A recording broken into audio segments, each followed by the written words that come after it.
बहुत समय पहले की बात है। यूरोप महाद्वीप के जर्मनी देश में एक पति और पत्नी रहा करते थे। दोनों का एक दूसरे के सिवा और कोई नहीं था। विवाह के कई वर्षों उपरांत भी उनकी कोई संतान नहीं हुई। समय इसी प्रकार से गुजर रहा था कि अचानक एक दिन स्त्री को अपनी कोख में संतान की अनुभूति हुई और गर्भावस्था के दौरान उसको कुछ इस प्रकार महसूस हुआ कि उसको रेपंजेल नामक शाक खानी चाहिए। आसपास वह शाक कहीं भी उपलब्ध नहीं थी। पति पत्नी एक जादूगरनी के बगीचे के समीप ही रहते थे।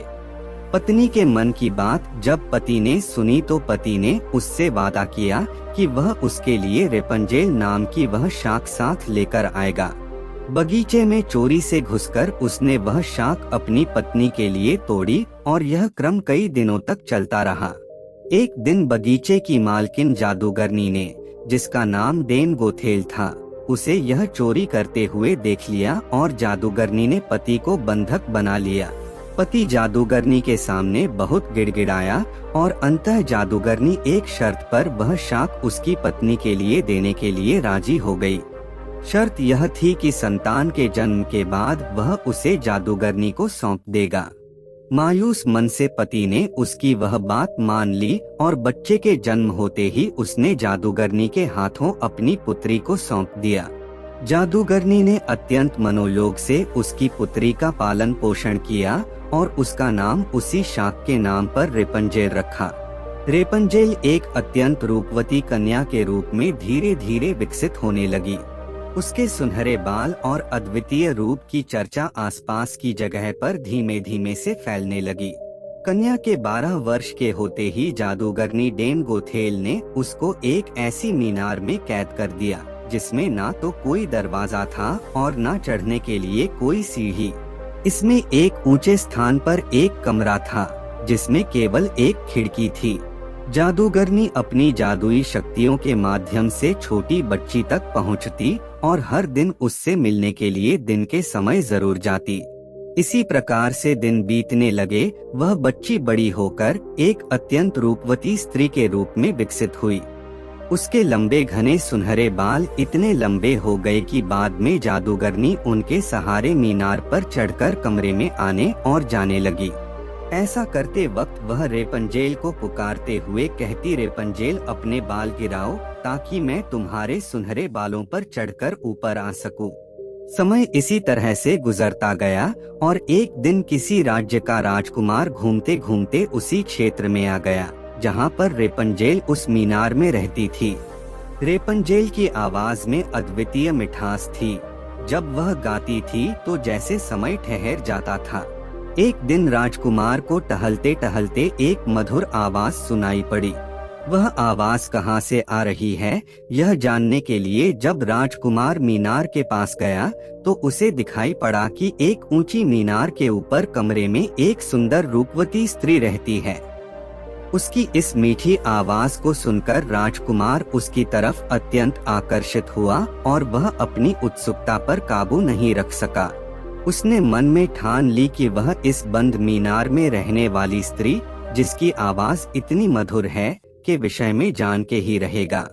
एक दिन जब दिन के समय जादूगरनी रेपंजेल से मिलने के लिए आई तो उसने जादूगरनी को वह शब्द कहते और बालों के जरिए ऊपर चढ़ते हुए देख लिया।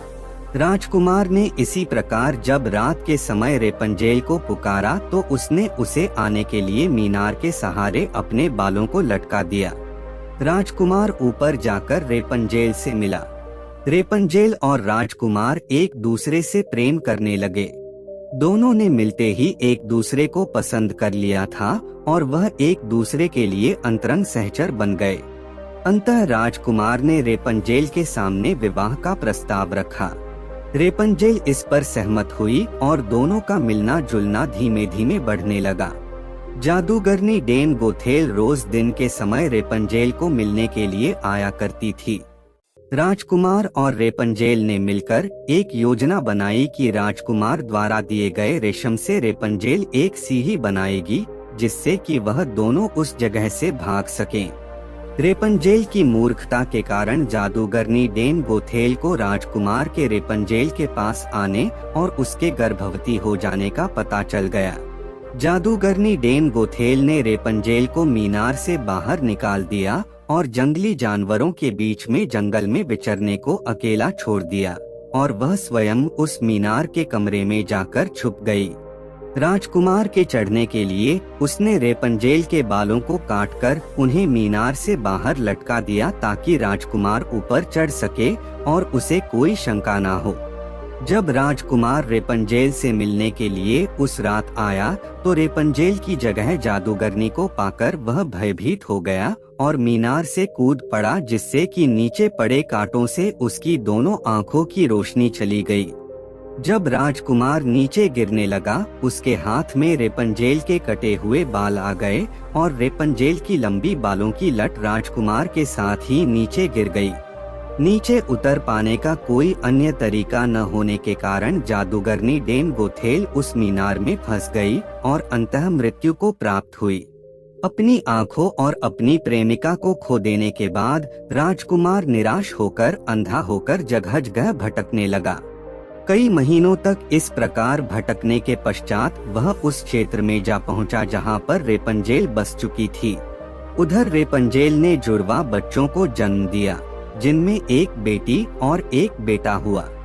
इसी तरह कुछ समय तक एक दूसरे के विछोह में रहने के बाद अंततः दोनों उसी राज्य में एक स्थान पर मिले और उनके मिलन से चमत्कार स्वरूप राजकुमार की दृष्टि वापस आ गई और रेपंजेल के लंबे सुनहरे बाल उसको वापस मिल गए और दोनों हंसी खुशी अपना जीवन साथ में बिताने लगे।